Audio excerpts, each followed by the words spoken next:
नमस्कार पशुपालक मित्रांनो, मी डॉक्टर शैलेश लोखंडे. पशुरोग निदान व उपचार या माझ्या मराठी यूट्यूब चॅनलवर मी आपल्या सगळ्यांचे मनापासून स्वागत करतो. आज आपण ज्या विषयावर बोलणार आहोत तो विषय म्हणजे पशुमधील शूटिंग डायरिया, म्हणजे जनावरातील शूटिंग डायरिया. तर शूटिंग डायरिया म्हणजे काय असते? तर जे जनावरे असतात तर जनावरांमध्ये डायरियाचीच म्हणजेच संडास लागण्याची भरपूर कारणे असतात.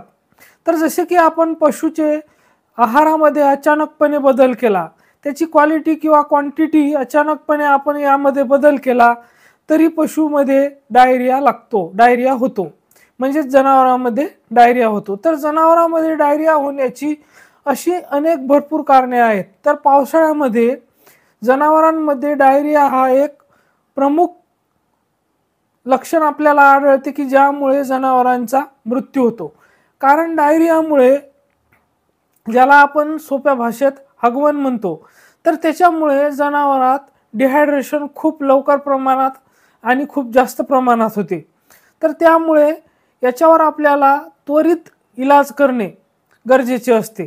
तर त्यासाठी आपण आज संपूर्णपणे माहिती करून घेणार आहोत की शूटिंग डायरिया काय असते, त्याचे लक्षणं आपल्याला काय दिसतात आणि आपण त्याचा उपचार कशा प्रकारे केला पाहिजे.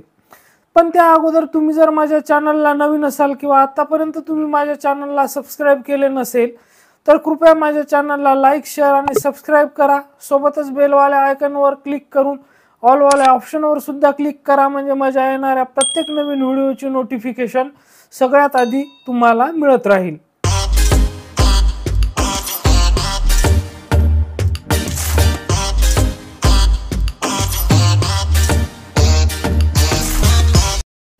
तर जसे की आपण या व्हिडिओमध्ये बघू शकता, ही जी कालवड आपल्याला दिसत आहे तर हिला शूटिंग डायरिया आहे. म्हणजे सगळ्यात पहिले आपण जाणून घेऊया की शूटिंग डायरिया काय असतो आणि डायरिया आणि शूटिंग डायरियामध्ये काय फरक असतो. तर डायरिया म्हणजे शेण जनावराचे पातळ यायला लागते, साधारण त्याची जी कन्सिस्टन्सी असते त्यामध्ये बदल होतो, साधारण ते नरम आणि पातळ यायला लागते. पण शूटिंग डायरियामध्ये काय होते की शेणाच्या ऐवजी पाणीच यायला लागते आणि ते शेण जे असते किंवा जे पाणी जे असते तर ते पिचकारीसारखे लांब दूरवर फेकल्या जाते, तर त्यालाच आपण शूटिंग डायरिया म्हणतो. तर या कालवडीमध्ये आपण बघू शकता की पाण्यासारखे पातळ शेण आहे, म्हणजे जवळपास पाणीच असल्यासारखे आहे, तर याला आपण शूटिंग डायरिया म्हणतो. तर अशा केसेसमध्ये आपल्याला काय ट्रीटमेंट करायला पाहिजे? कारण अशा केसेसमध्ये जर आपण उपचार करायला वेळ केला तर जनावर दगावायला सुद्धा वेळ लागत नाही. कारण अशा केसेसमध्ये खूप जास्त प्रमाणात डिहायड्रेशन होते, म्हणजे जनावरांच्या शरीरातील पाण्याचे आणि इलेक्ट्रोलाइटचे जे प्रमाण असते ते अतिशय झपाट्याने कमी होते आणि त्यामुळे जनावराचा 2-3 दिवसातच मृत्यू होऊ शकतो. म्हणून आपण लवकरात लवकर उपचार करून घेणे गरजेचे असते. तर पावसाळ्यामध्ये हा सर्वात मोठा प्रॉब्लेम आपल्याला जनावरांमध्ये पाहायला मिळतो. तर जसे की दूषित पाणी, चारा याच्यामुळे सुद्धा जनावराला ही समस्या उद्भवू शकते. तर आता याच्या उपचाराबद्दल आपल्याला बोलायचे झाल्यास आपण याचे काय उपचार करायला पाहिजे. तर अशा केसेसमध्ये आपण जसे की ज्याला आपण पोटॅशियटेड सल्फोनामाइड म्हणतो, म्हणजे सल्फोनामाइड्स आणि ट्रायमिथोप्रिमचे जे कॉम्बिनेशन आपल्याला मार्केटमध्ये अवेलेबल मिळते. तर जसे की आपण स्क्रीनवर बघू शकता, हे सल्फाट्रिम नावाचे जे इंजेक्शन आहे, तर यामध्ये हे इंजेक्शन सल्फाडॉक्सिन आणि ट्रायमिथोप्रिमचे कॉम्बिनेशन आहे आणि याचा डोस जर आपण याचा विचार केला तर 10 ते 15 किलो वजनासाठी 1 मिली या हिशोबाने आपल्याला हे इंजेक्शन इंट्रामस्क्युलर, इंट्राव्हेनस दोन्ही रूटने आपण देऊ शकतो.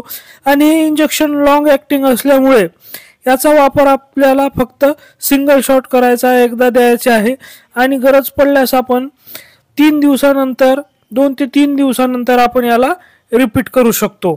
किंवा याऐवजी आपण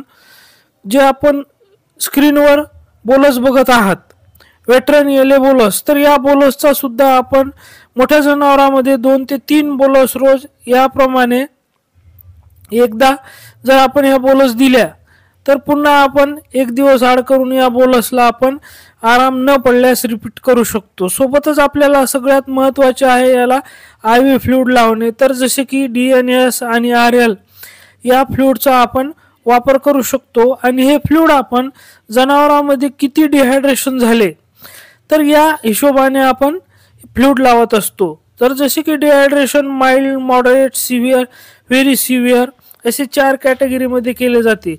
तर त्यानुसार आपण फ्लुइडचा डोस हा ठरवत असतो। तर ते किती फ्लुइड द्यायचे हे आपले डॉक्टर ठरवतील आणि त्यानुसार किती सिव्हिअरिटी आहे डिहायड्रेशनची त्यानुसार ते फ्लुइड लावतील। सोबतच आपल्याला या जनावरांमध्ये मल्टीव्हिटॅमिन इंजेक्शन इंट्राव्हेनस रूटने किंवा इंट्रामस्क्युलर रूटने आपण देऊ शकतो।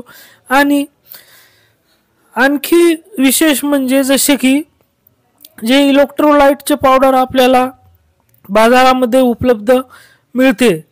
तर जसे की आपण स्क्रीनवर बघू शकता इंटालाइट हे इंटासचे इलेक्ट्रोलाइट पावडर आपल्याला मिळते। तर हे रिहायड्रेशन करण्यास खूप मदत करते। त्यामुळे हे सुद्धा जनावराला आपण ओरली देऊ शकतो म्हणजे तोंडाने आपण याला पाजू शकतो। सोबतच आपण जे अँटीस्पाझमोडिक इंजेक्शन्स असतात तर मार्केटमध्ये खूप सारे अँटीस्पाझमोडिक इंजेक्शन्स आपल्याला अवेलेबल आहेत। तर अँटीस्पाझमोडिकचा वापर सुद्धा आपण मोठ्या जनावरांमध्ये जर 10 ml इंट्रामस्क्युलर रूटने केला तर डायरिया आपल्याला हा शूटिंग डायरिया लवकरात लवकर बरा करण्यास मदत होईल। तर अशा प्रकारे ट्रीटमेंट करावी। धन्यवाद।